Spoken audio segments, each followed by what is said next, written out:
yang baru Tuhan berikan kepada kami. Engkau telah melindungi kami sepanjang kawal malam dan saat ini kami bangun dengan sehat, tidak kurang satu apapun, dan kami kembali biasanya duduk bersama menikmati persekutuan dengan Tuhan.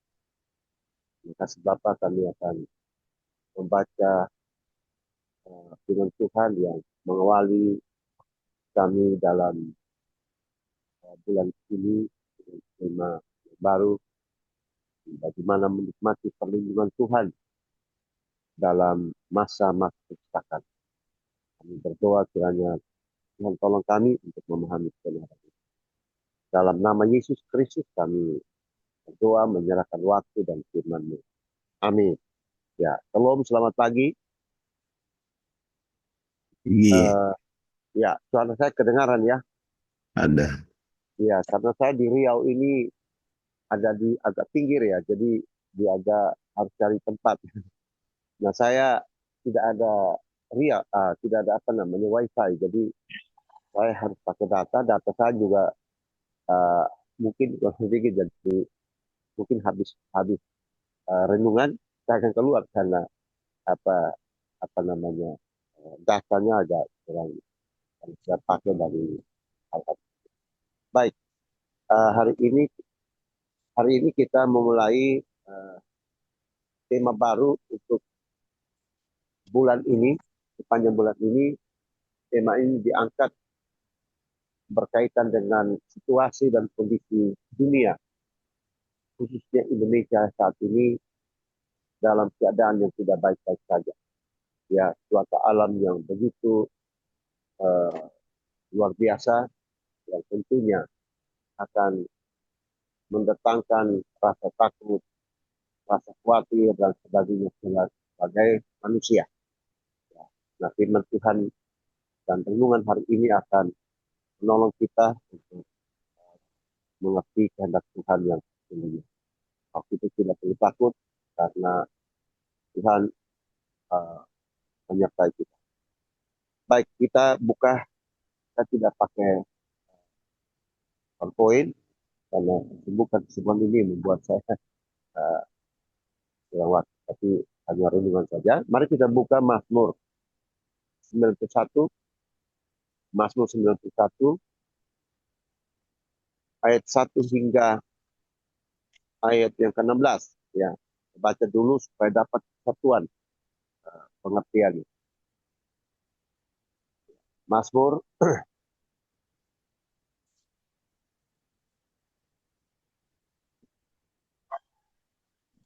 Mazmur 91 ayat 1 hingga ayat 16.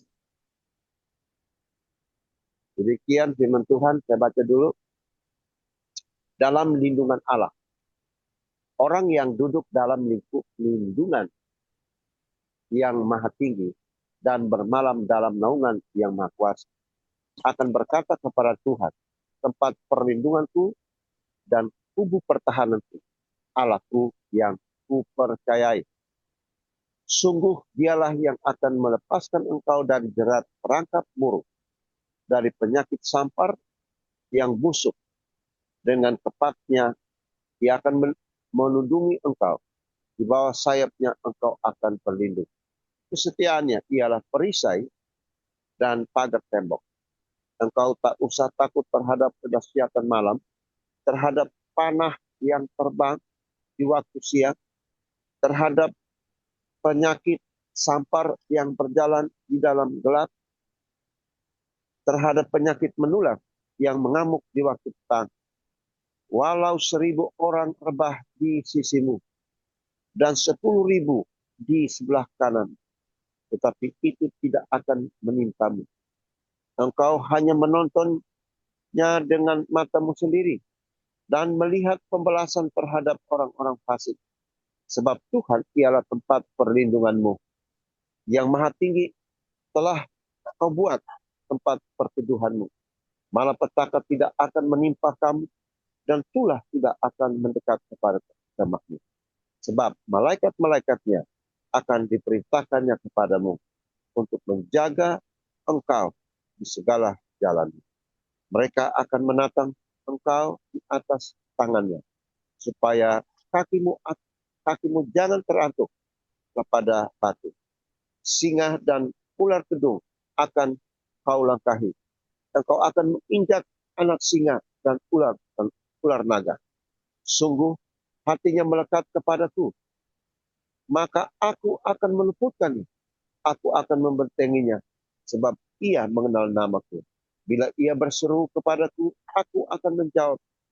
Aku akan menyertai dia dalam kesesakan. Aku akan meluputkannya dan memuliakannya. Ayat 16. Dengan panjang umur akan kukenyangkan dia, dan akan kuperlihatkan kepadanya keselamatan daripadaku. Demikian jauh pembacaan firman Tuhan, dan tentunya kita yang berbahagia karena kita yang membaca dan merenungkannya dalam kehidupan. Ya, Bapak Ibu Saudara yang kekasih dalam Kristus, ras menikmati perlindungan Allah dalam masa kesesakan artinya bahwa meskipun kesulitan, penderitaan atau bahaya mengancam dan menimpa hidup kita, akan tetapi Allah hadir sebagai tempat perlindungan yang aman, ya, memberikan kekuatan batin dan damai sejahtera yang melampaui segala akal. Nah, kita lihat berbicara tentang perlindungan, kenyamanan, safe dan sebagainya. Kemajuan teknologi dan ya kecanggihannya di berbagai sektor kehidupan memberikan banyak kemudahan dan kenikmatan bagi kehidupan manusia. Namun di sisi lain, ketakutan serta kekhawatiran juga menghantui kehidupan manusia.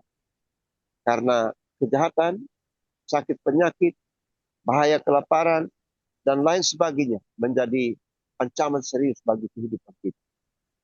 Nah, dalam situasi seperti ini, perlindungan Tuhan sangat diperlukan oleh kita semua sebagai orang beriman. Mazmur 91 ini mengungkapkan tentang rahasia bagaimana kita menikmati hidup dalam perlindungan Tuhan. Dia mengungkapkan tentang bagaimana kita menikmati perlindungan Allah di masa-masa yang sukar, ya seperti hari-hari ini. Nah, kita lihat bahwa kenapa tema ini diangkat, karena dikaitkan dengan situasi dunia saat ini, khususnya Indonesia. Kita saksikan pada waktu akhir tahun 2005, ya, Tuhan berbicara lewat alam, dan kita lihat bagaimana terjadi begitu banyak hal ya, di Sumatera Utara, di Aceh, di Padang, ya semua kita fokus ke sana, yang luar biasa. Ya, tapi setelah itu terjadi di mana-mana, ya di Jawa, di Bandung kita lihat, ya di Jakarta kita dikepung oleh banjir, ya hampir berapa minggu, 2 minggu terakhir ini, ya hujan turun pagi, siang, malam, pagi, siang, malam terus. Waktu saya berangkat ke saya berdoa, Tuhan tolong supaya pagi itu, hari itu, tolong hari itu beri kami uh, nyaman di jalan, karena di tol juga banjir katanya. Nah, puji Tuhan tidak ada hujan waktu itu, ada tetapi uh, malam itu hanya tidak terlalu keras, paginya tidak ada, dan kami sampai bandara ternyata banjir sudah ini. Kemarin saya lihat lagi, wow, tol juga kebanjiran dan sebagainya. Ya, jadi secara manusia tentunya akan mendatangkan ketakutan. Ya, nah kita baru memasuki tahun 2006 ini, baru berusia 31 hari, 33 hari. Ya, berarti masih ada 300 berapa? 32 hari ke depan. Masih bersifat misteri.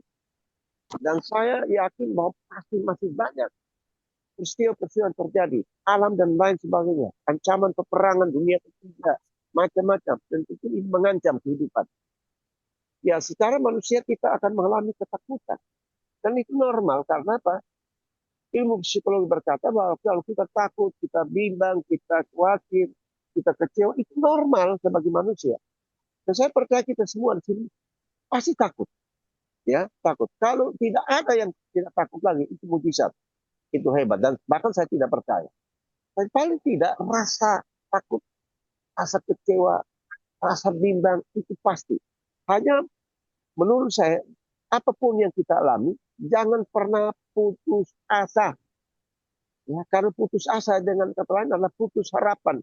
Kalau orang sudah putus harapan, nah itu walaupun Tuhan Yesus berdiri di depan kita akan melihat tembok-tembok kesukaran. Tapi kita melihat, mari kita melihat Kristus hadir dalam setiap persoalan hidup kita. Ya, nah Bapak Ibu Saudara, karena itu tema itu dirancang untuk itu. Nah dalam Mazmur 91 ini saya melihat ada 3 prinsip bagaimana kita menikmati perlindungan Allah dalam masa kesesakan atau masa-masa sulit.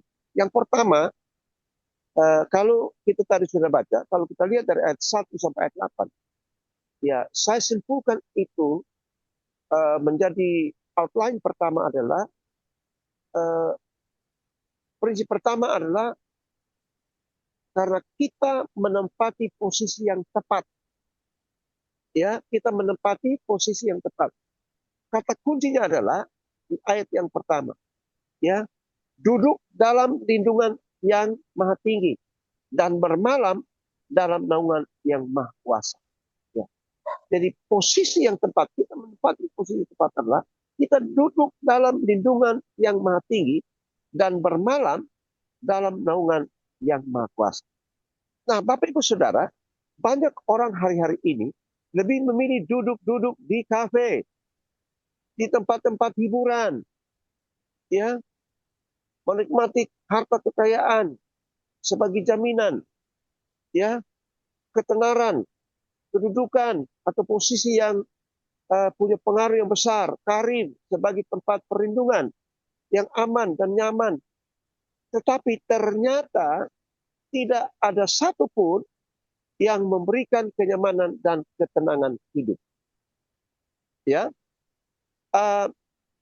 ada satu ranjang saya pernah baca, ada satu ranjang ini saya baca beberapa tahun, ranjang atau spring bed super mewah, termahal, ya, sangat bermerek, ya kan? Ada saya pernah baca atau kunjungi beberapa tempat, ada merek-merek seperti Baldacchino, ya, super bed, lalu bersalut emas 24 karat, terbuat dari 3 jenis kayu.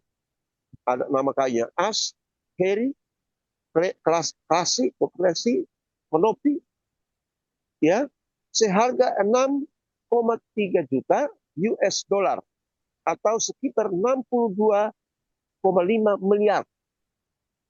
Nah, tempat tidur itu katanya sudah dilengkapi dengan segala sesuatu yang dibutuhkan. Nggak usah pakai AC, sudah ada tombolnya, ya, ada tombol untuk snack dan sebagainya. Kita suka apa, minum apa, tinggal ketuk tombolnya, dia keluar sendiri.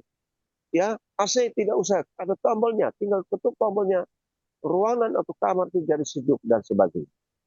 Ya, hanya sampai hari ini saya belum, itu saya baca di ini ya, saya belum melihat tempat tidurnya kayak apa. 62 juta, 62,5 miliar maksudnya, karena 6,3 juta US dollar. Wow, untuk apa? Saya nggak tahu ini hanya cerita, dongeng atau apa. Tapi diperlihatkan, Bapak. Coba nanti Bapak Ibu pernah lihat di YouTube itu. Saya lihat di YouTube. Nah, berikut tahun 97-98, ketika terjadi krisis moneter, nilai rupiah menurun, ya, terhadap dolar itu sangat menurun, ya. akumulasi yang besar dari utang swasta luar negeri. Pemerintah ya tidak mampu mengatasi krisis itu. Dampak krisis moneter 98, banyak perusahaan bangkrut. Ya semua bank Indonesia, seluruh bank di Indonesia mengalami kredit macet. Harga bahan pokok naik, terjadi demo besar-besaran. Banyak orang China lari ke Amerika Serikat, lari ke Eropa, lari ke Singapura, ya dan lain sebagainya. Untuk apa? Untuk cari tempat yang aman dan nyaman, cari perlindungan. Tetapi tetap tidak ada kenyamanan, tidak ada aman. Dia lari ke Amerika, di sana juga ada apa badai apa di sana. Lari ke mana-mana, sama saja. Yang tidak lari adalah kita. Kenapa? Mau lari ke mana-mana juga tetap tidak nyaman. Ya, kita naik kendaraan tidak nyaman, naik kereta yang katakan tidak ada hambatan tidak nyaman, naik pesawat juga jatuh.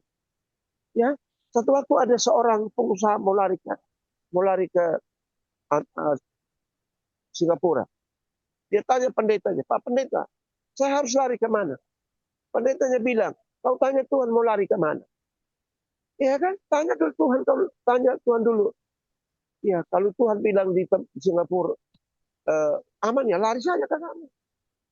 Itu ketakutan betul luar biasa. Ya tahu-tahu bahwa di mana-mana tidak ada nyaman. Di darat, di laut, di udara, di negara superpower tetap tidak nyaman. Jadi lari ke mana? Lari ke Tuhan. Ya, karena Mazmur 91 adalah Mazmur yang mengatakan bahwa hanya dalam Tuhan ada tempat perlindungan yang paling nyaman.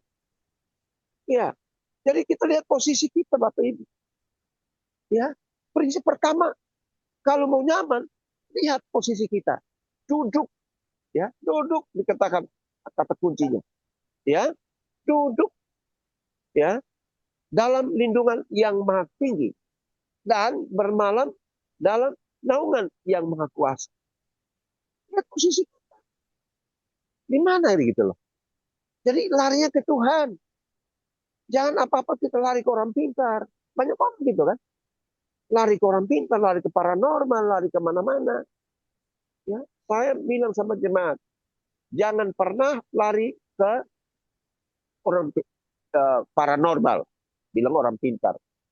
Dukun ini juga cari makan. Jangan, saya pernah jadi dukunnya tahu itu. Ya, cari duit, cari makan. Saya pernah pegang kuasa gelap, termasuk tertinggi 70 macam. Saya pernah jadi dukunnya amatiran. Ya, dan saya praktekkan banyak yang nggak jadi tuh. Karena untuk setan, untuk apa tuh percaya atau enggak. Kalau percaya dia jadi, kalau nggak percaya nggak jadi. Ya, ada pendeta di Rote sana, itu saya berapa tahun 80 berapa saya ke KR ke Rote. Ya, pendeta itu khotbahnya bagus Bapak Ibu. Orang salu kalau dia khotbah itu jemaat penuh. Tapi apa? Dia percaya kepada dukun. Itu luar biasa. Dan syaratnya dia nggak boleh mandi sudah berapa tahun dia mandi, hanya lap badan saja. Ada syarat. Luar biasa Bapak Ibu. Orang Kristen. Di mana-mana Bapak Ibu. Ya. Kemarin saya pikir kebanyakan yang orang Muslim. Saya bilang kita Kristen berapa harus berdoa. Kita nyanyi. Nah, sekarang kita berdoa supaya hujan besok tidak turun. Karena satu hari sebelum hujan luar biasa. Banjir di rumah yang kami kakak saya. Wah, saya bilang bagaimana? Hujan angin. Kita berdoa. Posisi kita tepat. Ya, saya minta salah satu ruangan mereka punya ruangan rapat. Mari kita berdoa di sini. Ya, ada orang Kristen beberapa situ kan. Ya, karena memang kakak saya ini Kristen dan masuk Islam. Jadi saya lagi pendekatan dan sebagainya. Saya bilang kamu ini gimana sih? Ya, kamu pilih yang mana? Saya bilang saya pilih dua-dua. Maksudnya, ya saya pilih istri, ikut Tuhan Yesus juga. Maksudnya di luar istri, di dalam hati Tuhan Yesus. Saya bilang bohong itu. Ya, saya bersama saya lihat dia pergi sholat kok. Saya bilang hati-hati, saya ancam langsung. Ya, kami berdoa Bapak, Pak ambil posisi yang tepat. Ya, ruang rapat itu. Saya panggil yang apa anak-anak yang bekerja di apa namanya kebun sawit itu. Ayo mari. Kita orang Kristen ada gimana? Kami masuk ke situ kami berdoa, kami puji Tuhan, kami doa, saya bawa renungan. Ya kami berdoa supaya hujan tidak turun. Hujan itu tidak turun dari pagi sampai sekarang. Dari pagi kemarin pagi sampai sekarang ini. Jangan, udah saya lihat kemana-mana nggak ada awan. Luar biasa. Itu kenapa? Mari kita mengambil posisi yang tepat. Berada di hadirat Tuhan. Ya, ayat 1 sampai ayat 8 yang kita baca. Yang kedua, ya. Yang kedua adalah ayat 9 sampai 13. Ya, ayat 9 sampai 13. Saya ingin kita baca ayat itu. Ayat 9 sampai 13 dia berkata begini. Sebab Tuhan, ini alasannya. Kenapa kita berlindung? Ya, kalau ayat 1 sampai 8 saya ulangi sedikit bahwa walau 1.000 orang, ya, walau 1.000 orang di sebelah rebat di sisi dan 10.000 di sebelah kanan, tetapi itu tidak menimpa. Ini musuh, ini kuasa-kuasa kegelapan, orang-orang jahat, nyaman. Kita tidak usah takut. Dia berkata tidak usah takut. Ya, tidak usah takut terhadap kerasat malam, terhadap panah yang terbang di waktu siang, ya, terhadap penyakit sampar yang berjalan dalam kegelapan, ya, terhadap penyakit menular yang mengamuk di waktu petang, ya. Dikatakan bahwa ayat 8, engkau hanya menontonnya dengan matamu sendiri dan melihat pembalasan terhadap orang-orang fasik. Dan ayat 9 sampai ayat 11 itu, ya kan? Itu jaminan, itu alasannya. Mengapa tidak boleh takut? Mengapa kita tidak boleh menyerah? Karena apa? Alasan sebab Tuhan ialah tempat perlindunganmu, yang maha tinggi telah kau buat tempat perlindungan, malah petaka tidak akan menimpa kamu, dan tulah tidak akan mendekat kepada kemahmu. Ya, sebab apa? Sebab malaikat-malaikatnya akan diperintahkannya kepadamu untuk apa? Untuk menjaga kita, untuk menjaga engkau di segala jalanmu. Ya, maka kita nggak usah takut kemanapun kita pergi. Malaikat diperintahkan. Malaikat, pergi lihat itu. Mari kita lihat di rumah tangga kita, di keluarga kita punya berapa malaikat? Ya, Pak Rafis malaikat berapa orang di rumah? 3. Tiga malaikat diperintahkan loh. Satu orang paling satu malaikat jaga. Ya, menurut saya. Pak Beni berapa orang di rumah?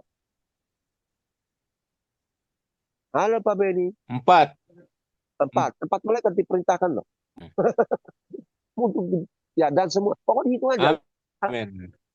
Hitung saja. Kita ini punya keluarga, ada berapa anggota keluarga? Tuhan perintahkan malaikat. Malaikat, jaga hamba-hambaku tuh. Pak Beni mau pergi pelayanan. Jaga tuh, itu pendeta Beni lagi mau pergi pelayanan tuh. Saya di Jakarta sudah tahun 1987. Sampai hari ini, tidak ada satu pun berani jamah saya. Ya. Bahkan saya berdoa, minta, karena saya sampai di Jakarta, katanya ada preman lah, ada pencopet lah. Saya berdoa minta ketemu itu pencopet. Ya. Lalu teman orang Ambon bilang begini, kalau ketemu pencopet, artinya atas bisnis sebagai itu biasa di PPD ya. Kau injak kakinya, kalau dia mau ada rasa, kalau dia mau ambil, ya mereka kebanyakan berjaket. Injak kakinya, nanti di situ dia tahu. Kamu injak kakinya berkata begini, kamu injak kakinya, jangan macam-macam saya. Di situ dia akan tahu.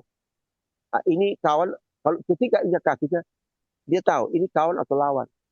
Dan saya naik saya naik PPD. Ternyata benar, ada 4 orang. Pakai jas, pakai jaket. Saya kemana-mana uang di saku aja satu lagi. Mereka mau copet saya. Oh, saya ingat pesan orang Ambon. Tapi saya sudah berdoa toh. Darah Yesus berkuasa. Injak kakinya. Maksudnya muka. Jangan macam-macam sama saya. Wah, maaf bang. Oh, langsung mereka turun. Tapi waktu mereka turun, ada ibu yang di sebelah sana bawa anaknya. Rupanya mereka pakai silet. Nggak tahu bagaimana silet kena anak, telinga anak. Aduh, mereka turun. Baru kondekturnya bilang ini. Pak, itu pencopet itu mereka. Loh, kenapa kau diam-diam?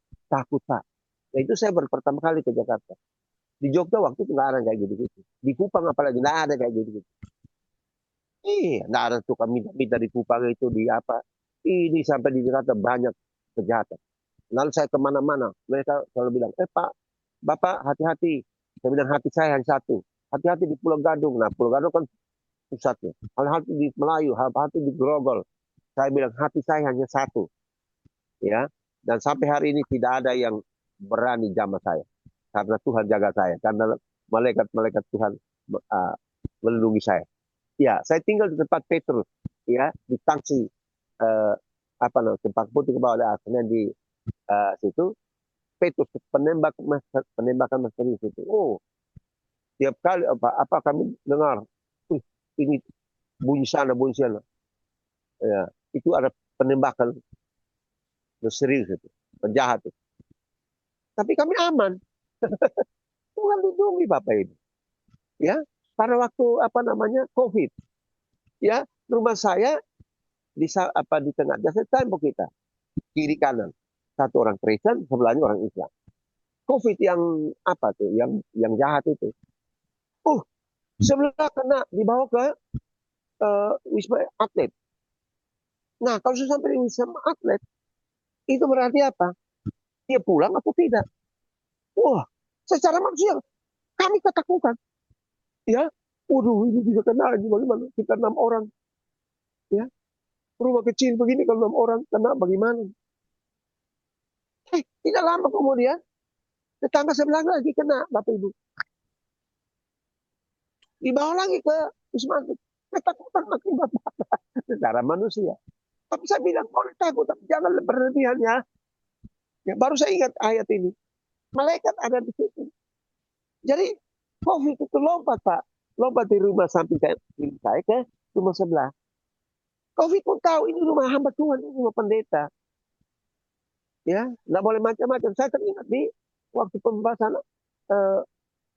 bangsa Israel kan di Mesir itu. Di setiap rumah itu ada apa? Panah. Ya, ada tanda merah ya, merah. Darah. Jadi setiap tempat itu ada pintu darah. Itu lewatin, malaikat lewatin. Ya, untuk comot yang di sana. Tuhan lindungi. Tapi Israel ngerti gitu loh. Kita pun kadang-kadang kurang ngerti. Kita sudah berdoa, kita jalan di jalan, tabrakan atau ditabrak. Itu salah kita. Ya kan? Kita kurang hati-hati. Kita maunya Tuhan, kita perintah supaya Tuhan ini. Malaikat jaga. Anak saya pergi kuliah di IDI.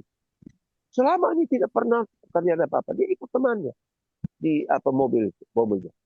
Dia turun di Moi, dia menyeberang tuh IDI di sebelah. Di bawah kolong itu penjahat tangkap dia, anak saya kecil.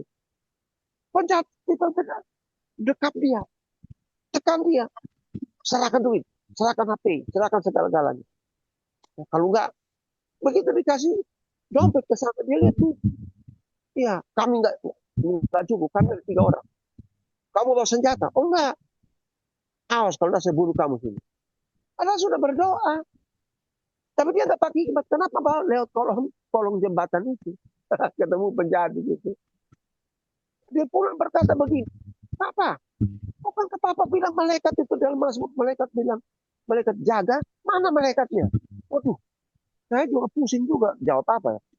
Lalu Tuhan taruh di hati saya, kasih tahu dia, kamu pergi berdoa enggak?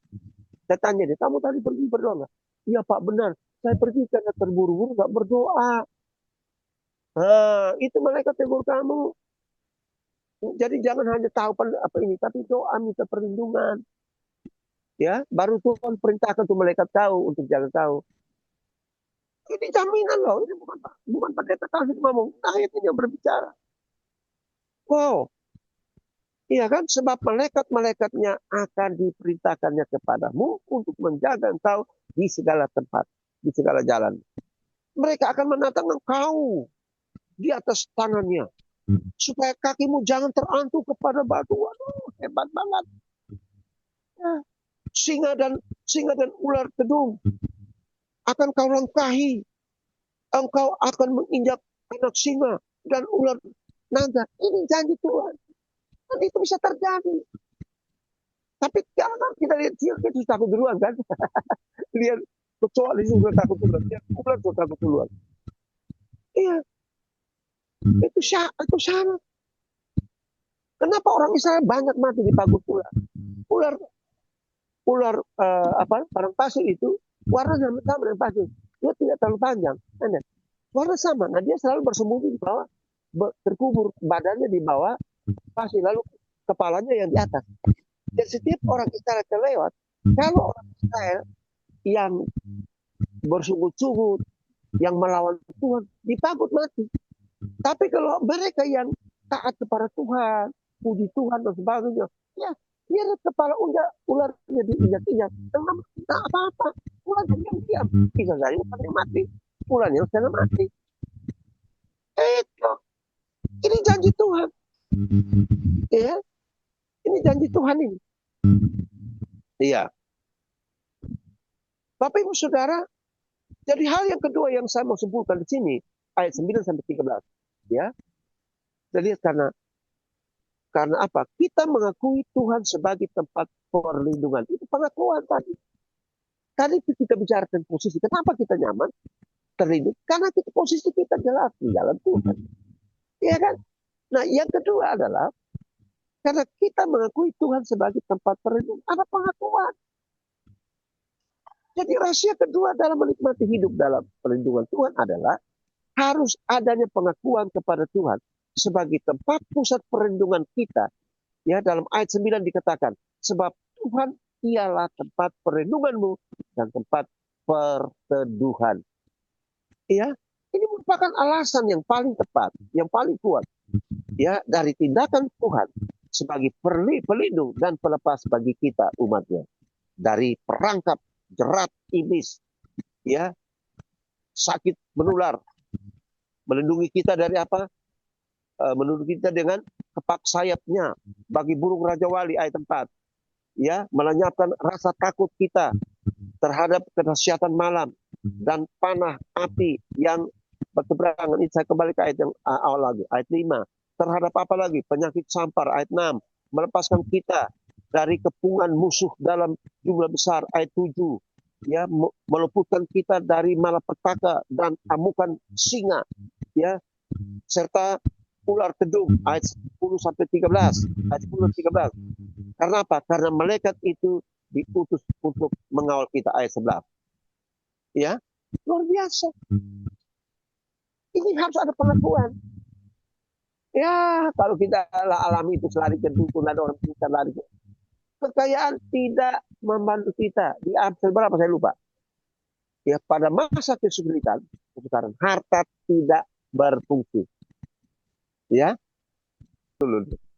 ya, beliau bilang dia mau jadi apa? Mau jadi pandito. Nggak jadi tuh, akhirnya apa? Yuan Felix yang makan sulit. Menang nggak?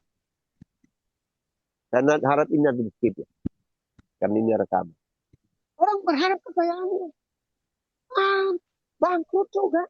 Nggak bisa pada masa kesulitan. Harta tidak ada gunanya. Tapi harus ada posisi yang jelas dalam Tuhan. Kedua, kita harus ada pengakuan. Yang ketiga, Bapak Ibu. Ya, ayat 14 sampai dengan ayat yang ke-16. Ya, ini terakhir ya. Ya, mari saya baca lagi. Sungguh hatinya melekat kepadaku, maka aku akan meluputkannya. Aku akan membentenginya, sebab ia mengenal namaku. Bila ia berseru kepadaku, aku akan menjawab. Aku akan menyertai dia dalam kesesakan. Aku akan meluputkannya dan memulihkannya. Dengan panjang umur akan ku kenyangkan dia dan akan ku perlihatkan kepadanya keselamatan daripada. Bapak Ibu hitung aja, ada akan berapa tuh? Ya, akan 1, 2, ya kan? 2, 3, apa lagi? 4, 5, apa lagi? 6, 7. Nah, 7 kata akan berbicara tentang masa di depan kita, ya, berbicara tentang waktu depan kita, ya, sekarang, berbicara sebentar lagi kita hadapi, ya kan? Kata kuncinya apa? Sungguh hatinya melekat kepadaku, ya. Jadi yang ketiga adalah apa? Hati yang melekat kepada Tuhan, ya, itu kata kuncinya. Di ayat 14 adalah rahasia terbesar menikmati perlindungan Tuhan, ya, dalam masa kesesakan. Hati yang melekat kepada Tuhan. Artinya apa? Mengasihi Tuhan dengan sungguh-sungguh melalui apa? Membangun relasi dengan Tuhan, ya, dalam doa, pujian, penyembahan, dan membaca firman Tuhan siang dan malam. Maka akibatnya apa? terjadi hukum sebab akibat. Dalam ayat 14b sampai 16 terdapat 7 kata akan tadi yang kita baca tadi, akan diluputkan. Nah, pertanyaannya, hati kita sudah melekat belum sama Tuhan itu? Itu pertanyaannya. Jadi 3 hal itu, 3 kata kunci itu, ya, 3 prinsip itu. Kalau kita mau hidup dalam perlindungan Tuhan, dalam masa kesukaran di depan ini, rahasianya pertama, ya, harus punya posisi di dalam perlindungan Tuhan. Ya, kedua, harus ada pengakuan terhadap Tuhan kita, pencipta langit, bumi, penyelamat, satu-satunya. Ya, bukan harta kekayaan, bukan kedudukan dan sebagainya. Ya. Lalu yang ketiga apalah? Melekat, hati harus melekat. Hati melekat itu sama seperti lem di meterai, ya. Tidak bisa lengket banget. Dan kalau hati kita lengket dengan Tuhan, Tuhan berjanji, aku akan. Aku akan melindungi, aku akan menyelamatkan, dan seterusnya. Ya, jadi inilah yang menjadi renungan kita mengawali bulan ini. Kita percaya bahwa ke depan sana akan terjadi lagi banyak masalah. Ya, tekanan, kesulitan, kesukaran, bumi bergoncang dan sebagainya. Tapi firman Tuhan hari ini menjamin kita berdoa. Bapa di surga, terima kasih untuk firman-Mu. Ada 3 hal yang merupakan prinsip hidup kami. Bahwa Tuhan melindungi karena kami menempati posisi yang terbaik. Posisi yang tepat, itu berada di dalam Tuhan. Yang kedua, ketika kami ada pengakuan, mengakui Engkau sebagai Tuhan dan Juru Selamat, sebagai penolong, pelindung, maka di dalamnya kami nyaman, aman, menjalani hidup ini. Tapi juga, biarkanlah hati kami terus melekat kepada Engkau. Maka Engkau akan menyelamatkan kami, meluputkan kami, membebaskan kami dari berbagai tekanan hidup. Terima kasih Bapa di sorga. Ini doa kami. Dan berdoa dan mengucap syukur dalam nama Tuhan Yesus Kristus. Amin. Bapak Ibu, saya